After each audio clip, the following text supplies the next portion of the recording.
මේ washing machine එක ගැන customer කතා කරලා කිව්වේ washing machine එක on කරලා ටික වෙලාවකින් clip switch එක off වෙනවා කියලා. ඉතින් අපි ගියා customer ගේ ඒ washing machine එකේ ලෙඩේ මොකද්ද කියලා බලන්න customer ගේ ගෙදරට. ගිහින් washing machine එක on කරලා wash වෙන්න හදනකොටම තමයි clip switch එක off වෙන්නේ. අපි washing machine එක check කරන්න plug එක දාලවන්න try කරාට plug එක දාලවන්න බැරි තරමට plug එක plug base එකට හොඳටම හිර වෙලා. අපි ඒක බොහොම අමාරුවෙන් ගලවලා බලද්දි plug එක ඇතුලෙන් උණු වෙලා contact දෙක එකට සම්බන්ධ වෙනවා. එතන රත් වෙති. එතකොට clip switch එක off වෙනවා.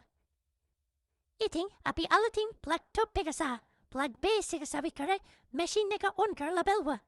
Then clip switch එක off වෙන්නේ නැහැ. Then හොඳට වැඩ. customer සතුටුයි වැඩේට. මේක check කරන එකේ ඉඳලා හදන තැනට එනකම් වීඩියෝ ගන්න බැරි වුණා. customer ගේ ගෙදර ගිහින් කරපු repair එකක් හින්දා. ඉතින් ඒ වැඩේ ඒ විදිහට ඉවර කරලා අපි ආවා.